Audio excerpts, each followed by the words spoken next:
and I'm happy to welcome you to this Humanitarian Affairs Series event featuring Jamie McGoldrick, United Nations Resident and Humanitarian Coordinator in Yemen.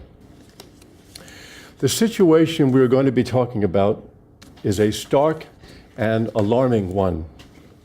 And let me say at the outset that we are being webcast, and for those of you who may be moved to comment on social media, please use the hashtag posted in the room here. It's not. It should be on the screens. The hashtag we ask you to use is UNGA small x IPI. In other words, that's UNGA in caps with a lowercase x and then IPI. Jamie McGoldrick is a seasoned humanitarian with a background of service in a number of emergency situations in places like Nepal, Georgia, Pakistan, Lebanon, the West Bank, Papua New Guinea, Sierra Leone, and Nigeria. Having all that field experience becomes crucially important when you consider the humanitarian and protection challenge that he has faced since taking on his present post in December of 2015. A 2.5-year-old conflict in Yemen has turned the country into what the UN says is now the world's largest humanitarian crisis. Before the current hostilities erupted, just months after he arrived, Yemen was already suffering from decades of poverty, underdevelopment, environmental decline, intermittent conflict, weak rule of law, and widespread human rights violations. Then in March 2015, a conflict escalated between a Saudi-led coalition loyal to the internationally recognized government and those allied with the Houthi rebel movement and widely thought to be supported by Iran.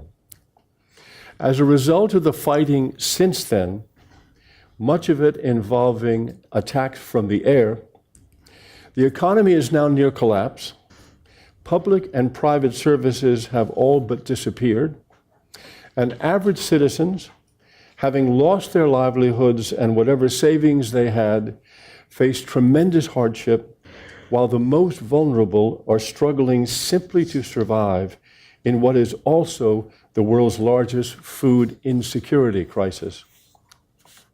In addition, there is alarm over growing famine in the country and an outbreak of cholera that the World Health Organization says now numbers more than 650,000 cases and is rising. There is an overall disregard for international humanitarian and human rights law by all parties in the conflict, with killing and wounding of civilians, recruitment of child soldiers, and destruction of civilian infrastructure. In my opinion, there's nothing that IPI does that is more important than bringing to a headquarters audience the eyewitness view of the on-the-ground challenges facing the UN in the field, and particularly so in relatively remote and sometimes neglected places like Yemen. It is in that spirit that I welcome to IPI the UN Resident and Humanitarian Coordinator in Yemen, Jamie McGoldrick. Look, good morning. Thanks so much. Thanks, Warren, for the introduction. I'll try and be not so scripted. I think it's the place. It's probably the place with with hope in very short supply. Yemen, for anybody, is that there's no citizen in that country is spared by what's going on. As you hear some of the dynamics and the figures there, it's amazingly tragic how it's happened here. So what you've got a man-made crisis, which is put together by the people involved in this conflict, the people who are basically touched by it but have no power to stop it are the citizens of the country. And the numbers I'll mention to you, I'll give you some highlights, are quite staggering. 2.5 years of widespread conflict in that country with this epidemic of cholera, which has just blossomed overnight. It was something that we didn't expect to happen, but it was a manifestation of complete collapse of health systems, water and sanitation systems, just the general ability for people to buy clean water, treat their kids better, have services and the health structures of 50% have gone. And at the same time, you've got this growing, looming threat of famine, which is affecting 7 million people. And so what you've got is this, it's difficult to describe a tragedy, a nightmare, a catastrophe, and at the same time you have this protection, disregard for human rights and international humanitarian law as the feature of the crisis. So that's where things are. I mean, as Warren says, it's the largest humanitarian crisis in the world, the largest food insecurity crisis in the world. And we've jumped 20% of people in need for food over the last 9 months. And you've got violence as part and parcel of everybody's life. The violence by, just moving around, the violence of the people with the guns, the violence of the areas you can't go to, the conflict. And the numbers are that, no one knows how many people have died. No one knows how many people have been killed because of this crisis, because 50% of all health structures which record the actual deaths and injuries are not working. People go in villages and die because there's no health service for them. They die because the cancer treatment services don't work, the blood bank doesn't work, the dialysis machines don't work, insulin is not available. People would normally go outside the country to get treatment from places like Amman or Cairo. The airport in Sana'a is closed. It's been closed for commercial traffic for a year. Norwegian Refugee Council estimated at the time of the anniversary of 1 year that some 10,000 people probably have died premature deaths because they never got the treatment inside the country and they couldn't travel outside the country. So all of those silent deaths are not part and parcel of the direct conflict, but indirectly part of the conflict. There are 20 million people who need some kind of assistance from us because they have no means of looking after themselves. And that's like 10 million of those are in acute need, desperate stakes. And then in that number, though, you've got 7 million people who will not, 6.8 million people who cannot tell you tomorrow what means by which they have to feed their children. And there are 2 million people who are displaced. There was 3 million, 1 million has gone back, not because the conditions are better to go back to because of landmines and conflict and lack of services, it's because what they get is not enough. So they've moved back to try and start again. The cholera basically exacerbated the condition, the human condition there, and what you've got is this vicious circle of famine and resilience getting weakened and cholera kicking in and services not working. And all that means is that this number, 700,000 suspected cases of cholera, over 2,000 deaths already. The numbers will go before the end of the year. And then what happens is at the end of the year we get cholera again because the conditions are there. The garbage collectors don't get paid. The health system is not functioning. People can't afford the medicine. People can't afford to pay for the water. Sana'a is one of the most water-restricted cities in the world. It's at 2,300 meters, and there's estimates even before the conflict that by the year 2030 that the city shouldn't survive. So all of that's there, and then there's a conflict. Then there's people who don't work, people who don't get jobs. 1.2 million civil servants have not been paid. 30,000 of those are health workers who don't go to their office, who don't go to their clinic because there's no budget, there's no work to do, there's no salary to be paid, and that's for over a year. So these are the conditions that are there. While the epidemic of cholera might have peaked, what's happened is that it will come back because people are relying with very little resources on conditions and sanitation systems that don't work. 54% of the population don't have access to clean water. And that's a recipe for the disaster. There are chronic medical supply shortages throughout the country. And then at the same time, not just cholera, we're starting to see meningitis, we're starting to see dengue fever, we're starting to see malaria. And these are just telltale signs that things are just gradually but slowly but surely collapsing. And of course, it's the same old, same old. It's the weak, it's the poor, it's the vulnerable who get affected by it. And again, they are affected by it. And those are the ones who will die early, the ones who will suffer the most of this tragedy. And that's our job, to try and prevent that. And it's not easy. The airstrikes, there's been reports that in the first 6 months of this year, the airstrikes are more than the whole of last year. The military activity is not abating. The bombing, the shelling, the front lines are all in very, very tough conditions. Nothing has moved significantly in front lines other than the West Coast with Mocha. But beyond that, there's this heavy stalemated situation. There's been many incidents of armed clashes and shelling and IEDs, and the indiscriminate nature of this is unparalleled, I think, in a situation like this, where you see the parties to the conflict and the belligerents they understand their obligations under the Geneva Conventions and the international humanitarian law, but it's a blatant disregard for them. The number of people the civilians have died, the civilian infrastructure that have been hit or bombed or occupied, be it hospitals or schools, it's plain wrong. And no matter what we do to talk to the parties, to remind the parties of their obligations, we get this silence, we get this indifference. And I think indifference is the keynote word for people viewing the situation in Yemen. People look at it like, we can pay money for the humanitarian, we can pay 40% of the YHRP, the response plan, but there's an indifference to the politics.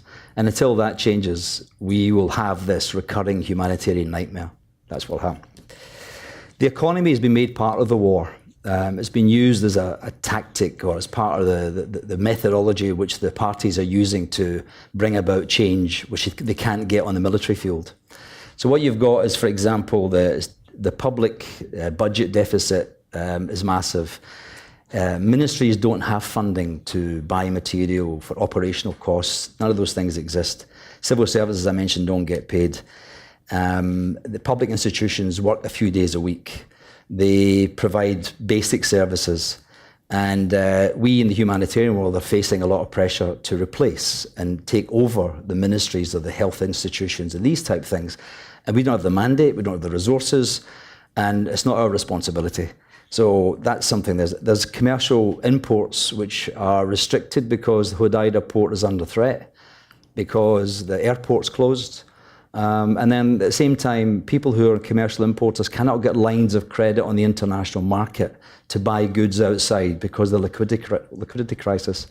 We've had a massive problem of currency, the sort of fluidity of currency being available. Yemen imports about 90% of its food and its basic items, always has done. It's that type of country. But all the fuel, the medicine, and basic food, all of that gets impacted by the restrictions. And in some of the places, the non-food imports are at the lowest level they've been for such a long time. And that drives the prices up. People have no purchasing power. 1 in 4 person has no ability to raise money, has no money. 70% of all small, medium enterprises, which are the normal, are closed. They don't function anymore. Farmers don't farm and fishermen don't fish.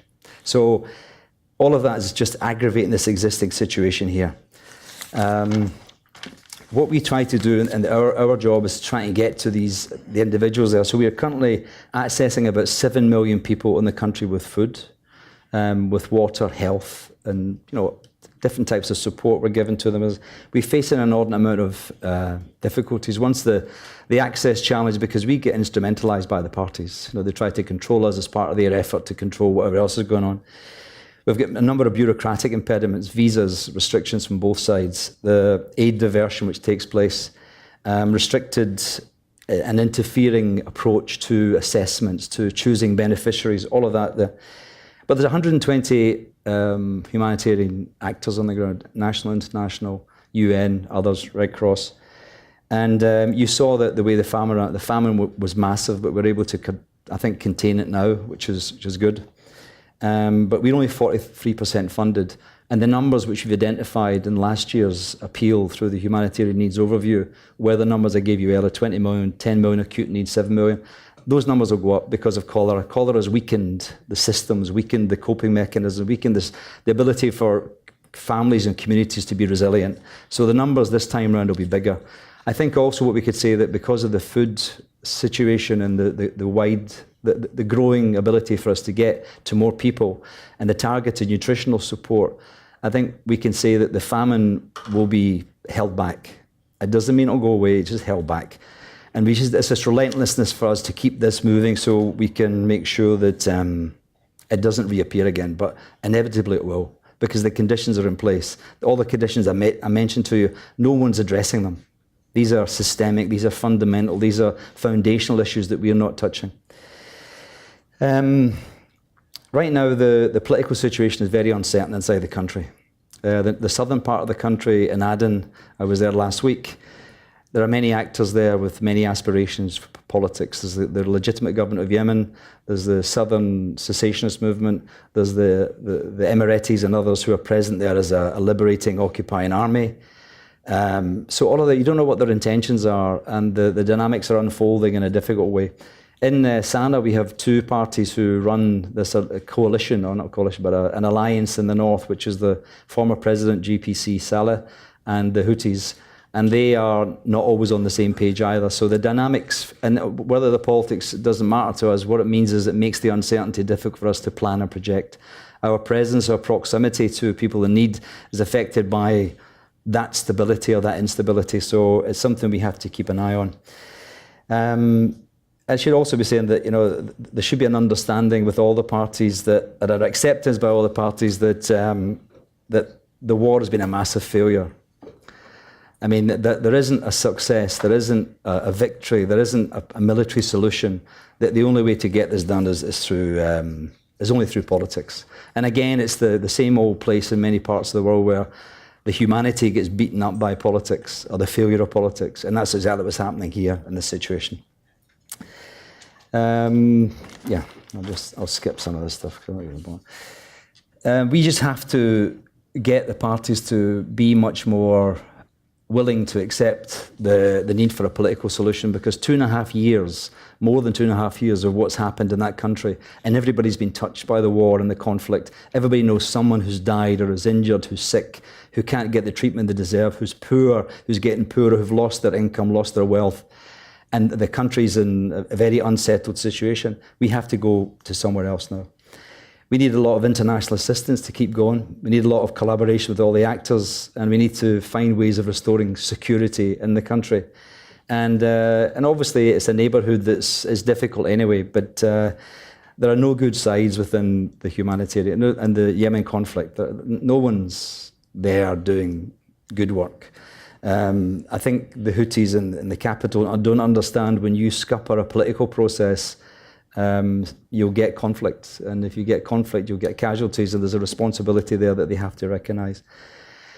And at the same time, I think the coalition who are fighting from the government of Yemen's point of view in the northern part and other parts of the country, they're all responsible for the civilian casualties, for the death and destruction of the country, and for the humanitarian suffering that's there. And obviously there's been rockets fired into Saudi Arabia from Yemen, from the northern part as well. So there's a lot of investigation that has to take place at some point. And I just think that more or less, I'll just finish by saying that, the things we face that are causing problems are the airport in Sana'a is not open for over a year for commercial flights. People are stuck. Salaries are not getting paid to workers like health workers and education workers. The Hodeidah port is under threat because of that. And then we have the conflict, which is that conflict plus all the exacerbating conditions are making it miserable for hundreds and millions of people. And those elements I just mentioned to you are not political elements. Those are humanitarian elements. And we should keep them out of the political discussion and fix the humanitarian part of it, but have the political discussion to create the conditions for a resolution. And I think it's high time that we get the parties around the table again. And the parties themselves have to go to those tables again whenever they do, and not have the narrow political interests they have, but to go there with an open mind. And you never hear any of these parties ever saying, caring statements about the population. That's not what they care about. What they care about is political advantage, political gain, my next position. And that has to change. And I think that the only way that this humanitarian response can actually be properly done is end the war. Yeah, so.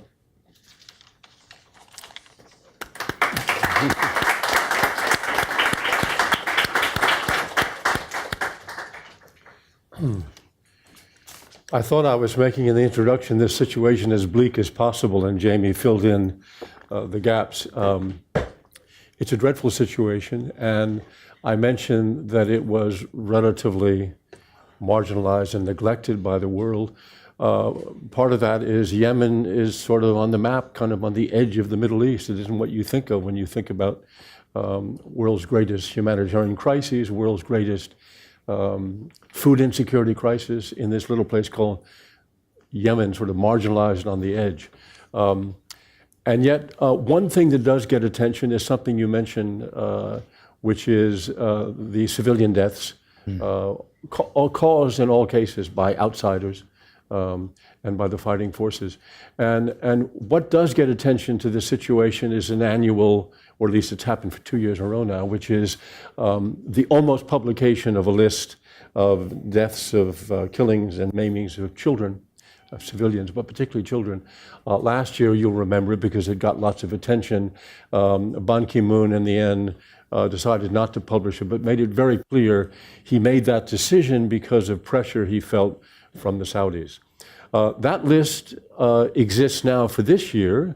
We know, because of some good reporting, that it shows, among other things, that there are 683 child casualties attributed to the Saudi-led coalition compared to 414 by the Houthis and their allies.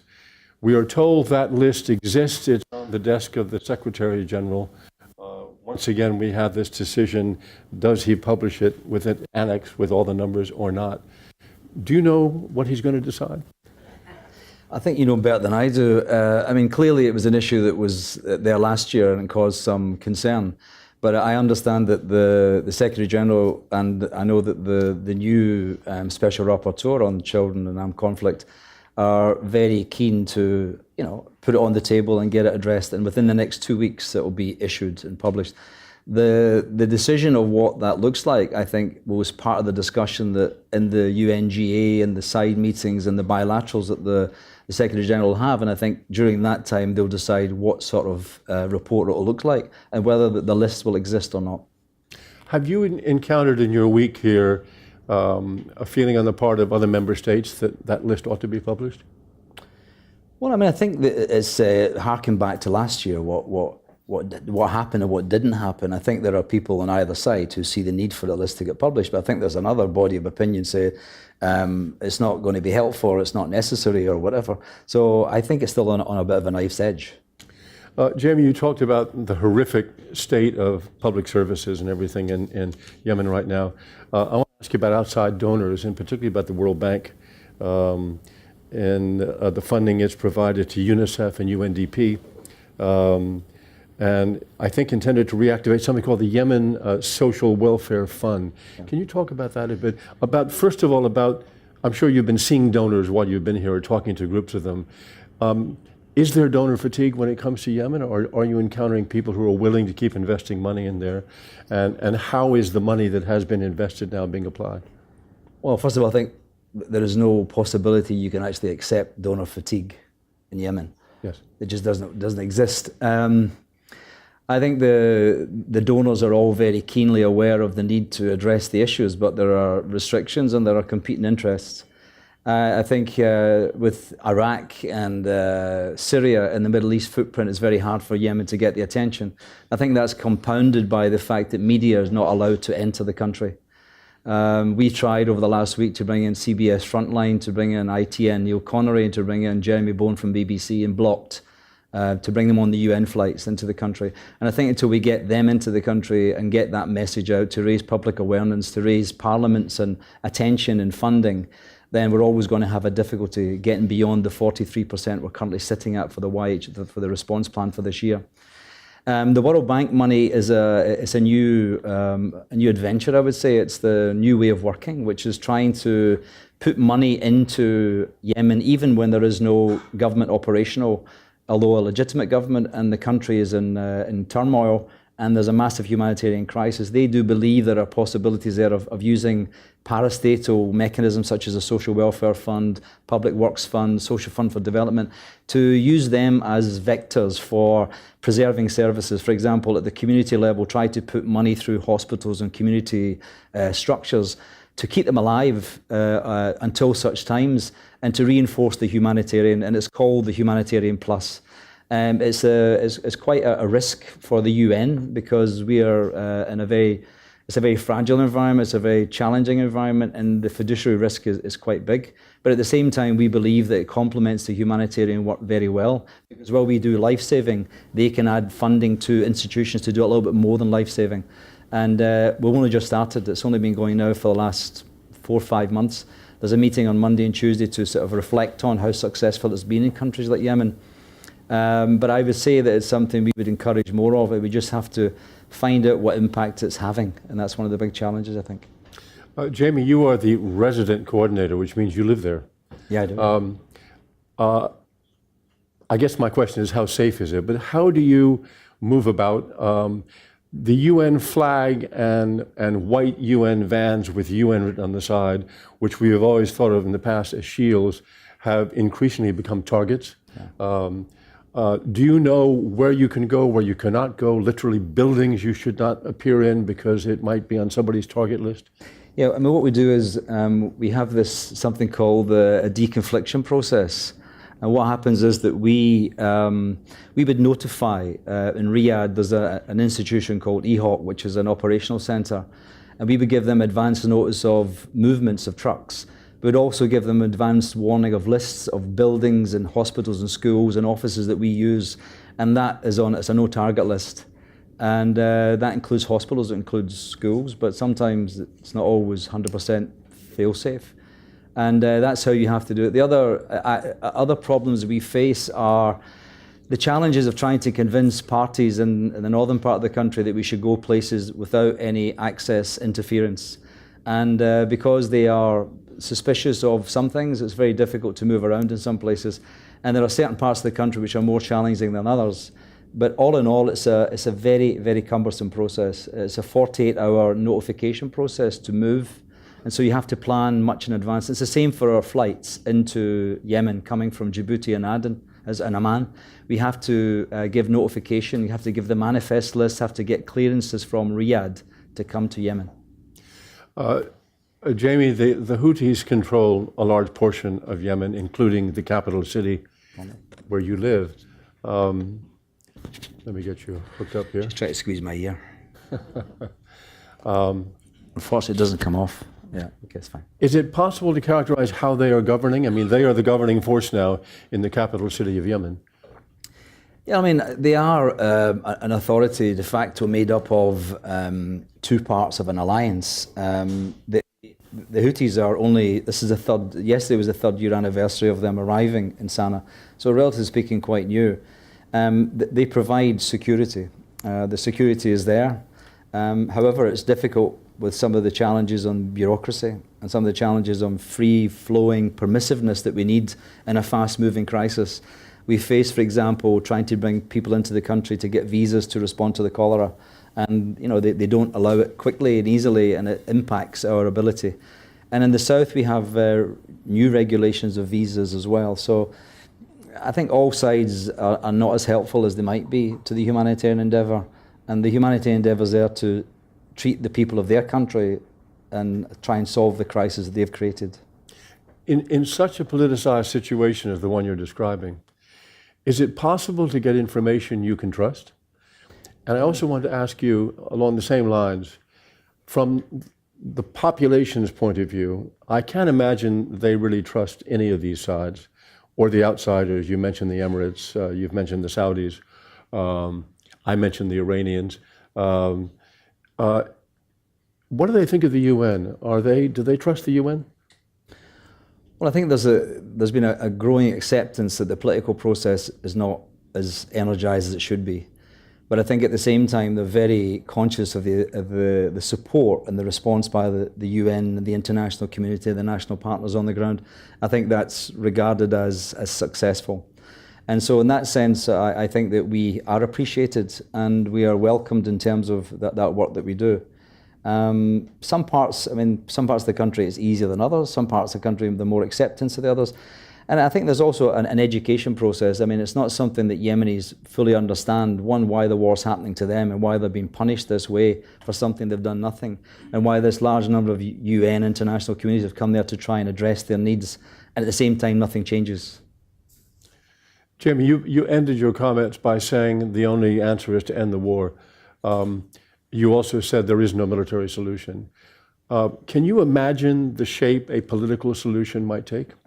Yeah, I mean, I think there's obviously, there was a national dialogue which took place for years before the conflict broke out. There was some GCC initiatives as well, and there's there's the 2216, which is Security Council Resolution.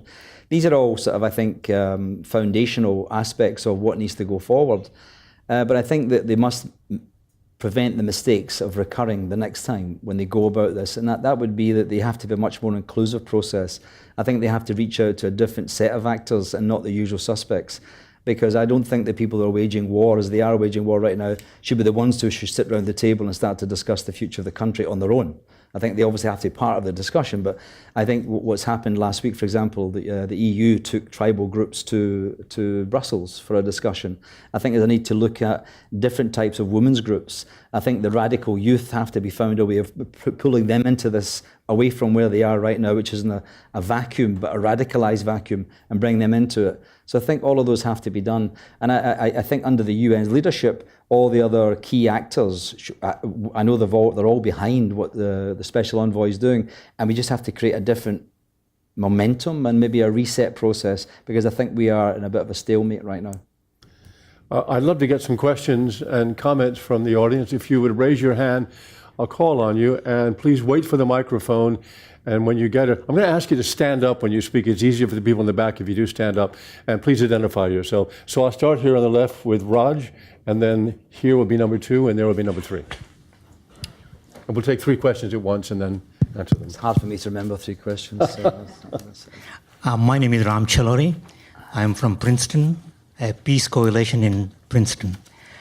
To me, it looks like in spite of what is going on, the only thing that we can do from the US is probably somewhat talk to the legislators to do something, either senators or congressmen or someone else. I don't really know how effective it is, but somewhat we're trying to do. So I would think going back to these legislators is probably one of the ways for us to talk to the US government to take some action, although I hear that Saudi Arabia uses in-flight fueling supported by the US Army, US Air Force. US also does drones in Yemen. I don't know why and what, but there are ways that I think we can help in some way to stop the fighting. Thank you. Okay, my second question was... Yeah, thanks so much for the briefing. James Reinhold with Al Jazeera. If you look at one of those humanitarian maps of Yemen at the cholera outbreak, all the really, really dark parts, the high concentrations of the outbreak, seem to be in rebel areas, Saleh, Houthi areas. 80% of the deaths, I think, are in those governorates. Is that just by chance that the outbreak has erupted in that fashion? Or does it say something? Is it a proxy for how the warring parties have conducted the conflict? Can you stay there a second, because of something that I want to ask you something in response to something that Jamie said. Is Al Jazeera in Yemen? Are you able to get correspondents in? Yeah. We've got stringers. Sorry? We've got stringers. Oh, stringers. Okay. And studios. Thank you so much, Sarah Taylor from IPI. You've spoken very compellingly today about the disregard for international human rights and humanitarian law and norms. I'm wondering if you can speak in a little bit more detail about the way that this disregard about lack of healthcare, the food shortages, and the actual armed attacks are impacting different populations. And I'm thinking of people with disabilities, women, children, and men, and the way that we might not understand that specificity and the complexity of that. And then you had touched just at the end on some hopeful initiatives about bringing parties together outside of Yemen. And I'm wondering if you can tell us about any ability for groups to influence the actors to the conflict, to kickstart this political process that's so necessary. Thank you. Okay. That was 3, wasn't it? That's it. It was. I can count as I well. remember them all if you need some help. Multitasking, I can count as well. Okay. I mean, the comment there, I mean, I think we all have to, regardless of which government or which country we're in, advocate for change, advocate for the end, advocate for the suffering to be over, advocate for more money, advocate for a stop to the war, advocate for a peace process, for a political dialogue to start. So it's our responsibility as citizens to do that, and you've got to talk to your legislators. Some are more willing to listen than others, and those groups who work in Washington know that better than we do. So I would encourage you, keep going, keep pushing, keep asking.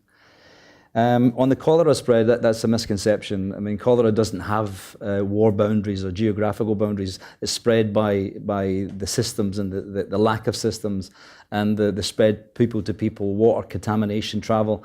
So I think, I don't know which map it is you've got, but I don't think it's a map that's credible. Cholera is throughout the whole country. There's not one part of the country, other than even, I think, Socotra Island offshore. Everything else has been touched in one way or another by the cholera outbreak. Probably the concentration in some areas is because of the population concentrations. The northern part of the country has 80% of the population, or 70% of the population. The southern part is 25, 30% of the population. That's probably the map you're looking at. All of the systems, I travelled last week to Aden and to Al Dali, which is in the south, and they've not been spared by attacks and by bombing and shelling as well. So those systems are not in place, and they've not been rebuilt. And I saw MSF in a hospital providing cholera support, therapeutic feeding centres. I saw WFP doing it, I saw WHO. They're all there doing it. So the systems are not there, they're all collapsed. So that's why cholera is in all those places as well. On the different categories of people, but as I mentioned, I mean, it's not unsurprising that poor people suffer. And Yemen was not, it was a very poor country to start with. There was I would say, a development deficit in that country before the war took place. There were many people living there who'd never seen or heard of governance or seen development of any kind. There's a tribal system there which operated. And in areas where you've got people who are elderly, people who are disabled, people who are single female-headed households, people who are, who have illnesses such as dialysis, people who need cancer, people who need insulin, people who need heart treatment, people who need that specialised stuff is no longer available. So those are the categories of people that are suffering. What to do about it, I don't know. In terms of bringing people back around the table, everybody's right behind the special envoy. People want him to succeed. There's a lot of initiatives out there. We have to keep those new initiatives going to bring on board new parties, new dynamics, new positive possibilities to try and drive this, because where it is right now, it's like having a Ferrari car stuck in a cul-de-sac. It's not going anywhere. So we have to do something about opening this up and bringing the parties around the table and making them more responsible for the change that has to take place, because it's not going to happen through the military, it's not going to happen through humanitarian, it can only happen through politics. Jamie, you mentioned MSF in your answer. Are there lots of international aid organizations, international NGOs that are functioning now in Yemen? Well, I mean, right now we have in the international UN, there's 170 internationals in Sana'a. There's about 30 in Aden in the south, 15 in the north in Sada, about 12 in Ibn the centre, and about 15 again in Hudaydah in the west. There are commensurate numbers of international NGOs there, and there are national partners, some of which don't have a humanitarian background but have turned themselves into humanitarian NGOs because the situation has brought it about. There's 128 of those people working there. We're reaching the numbers I gave you, 7 million, more or less, food and other support, and we're accessing about 85% physically of the country. So there's a massive humanitarian scaling up, and we will get bigger next year as well, all of us, the NGOs, the UN agencies, because the needs are there. If you have a peace process tomorrow, the humanitarian needs have got 2 years' legs left before you can fix it. So the worry would be that some people might think, oh, peace agreement, let's short circuit the humanitarian, go straight for recovery and development. You can't do that, because those root causes are still there, and the fact they're bigger than before, and they will emerge again through the peace process and scupper it. So you have to find a way of addressing the humanitarian, and that's our job at the moment and in the future. Excellent. I'll take some more questions. I have 1 here, 2 here, and 3 there.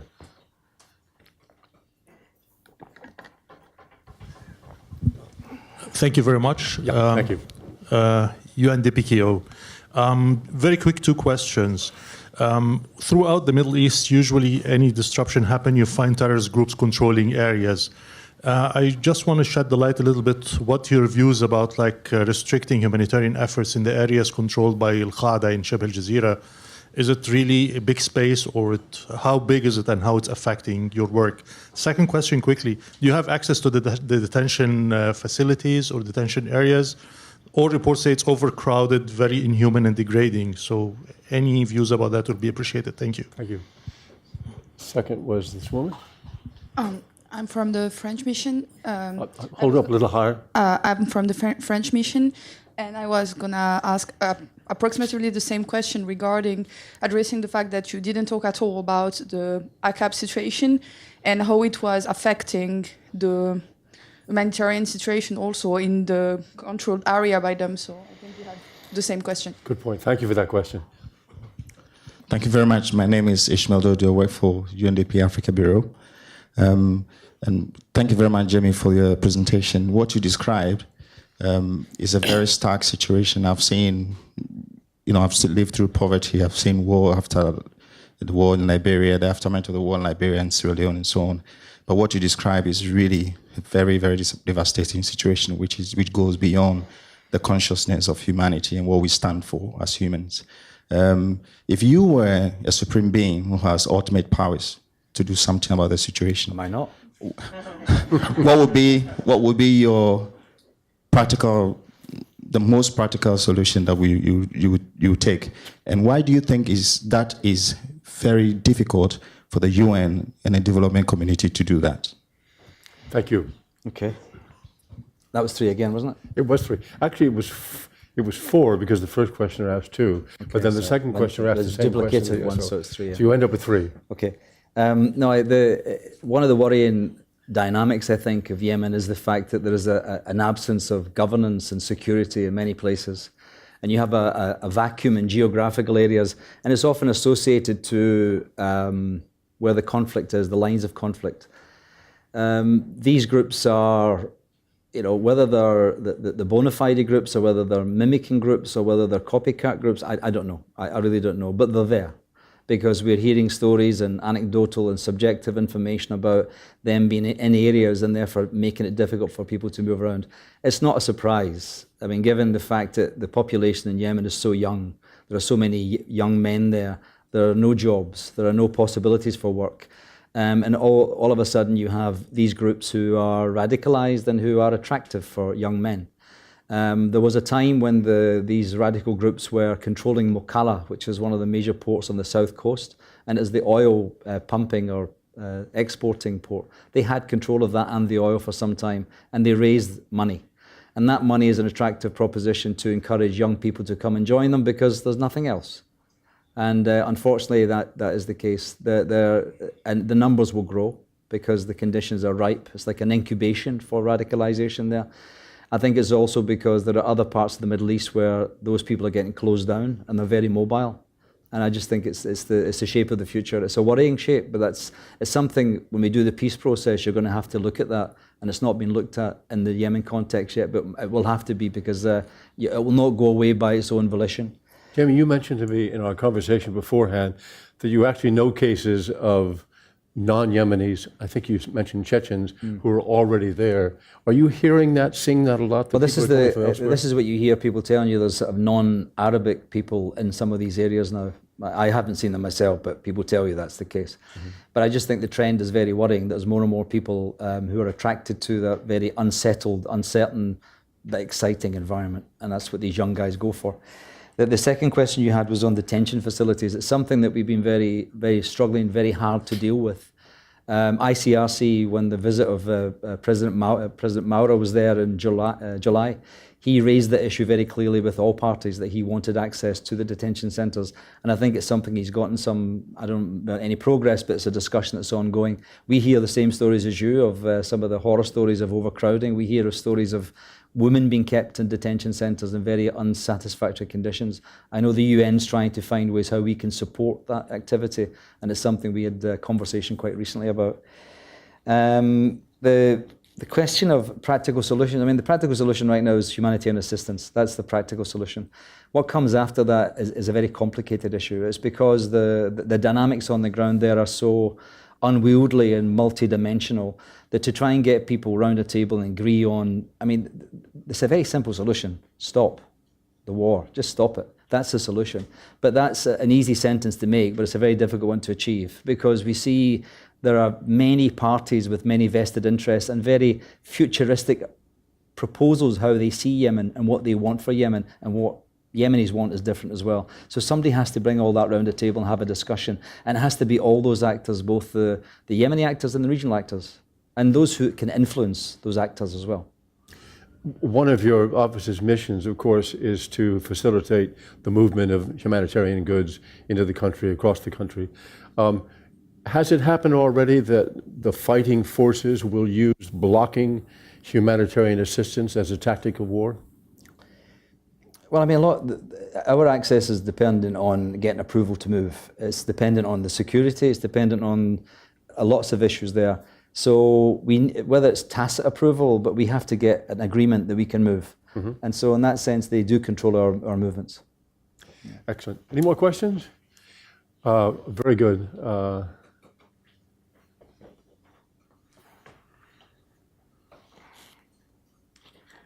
Hey, we have a question from Michael Snyder on Twitter.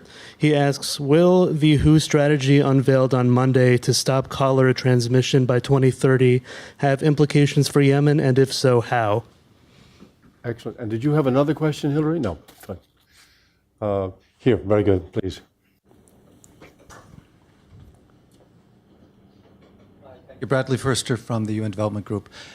Jamie, if you could say a little bit more about the collaboration with the World Bank, and in particular this idea of trying to have additional resources to pay salaries of healthcare officials. Yep.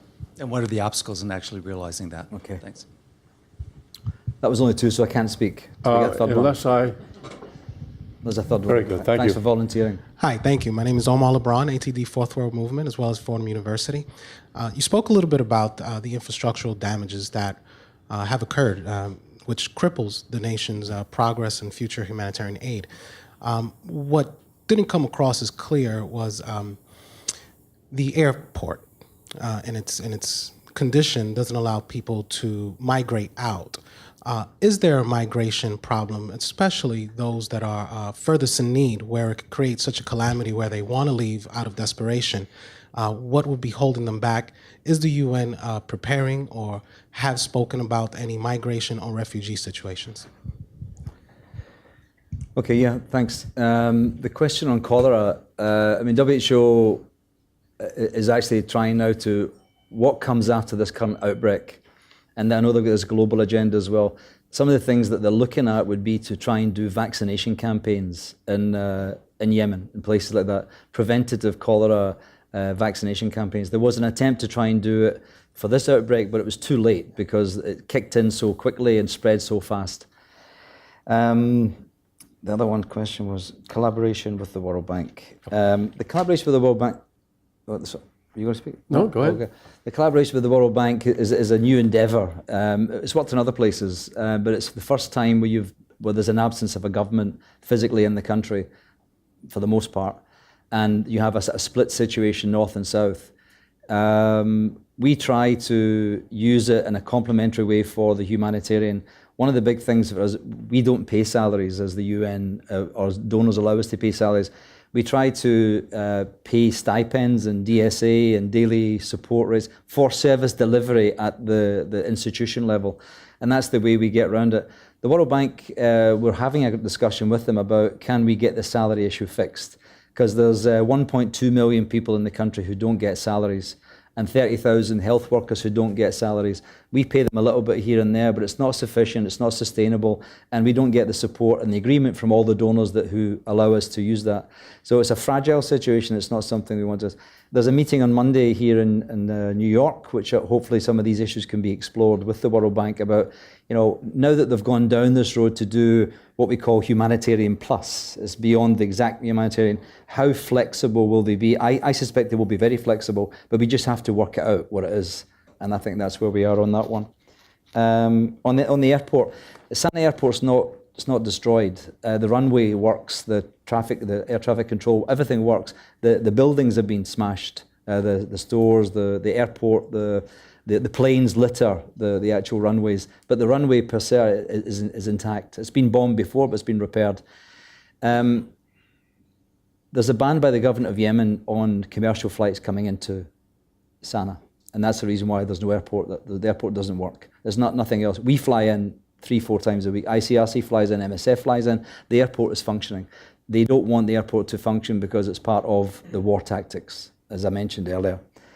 In terms of migration, there are many people who come to Yemen, believe it or not, from Somalia, Eritrea, Ethiopia and elsewhere to come to pass through Yemen and go north to Saudi Arabia. That's always been a classic route for people to go. And even during the war, there are massive numbers. I think it's like there was 100,000 last year or something. A lot of them get repatriated back through IOM and UNHCR.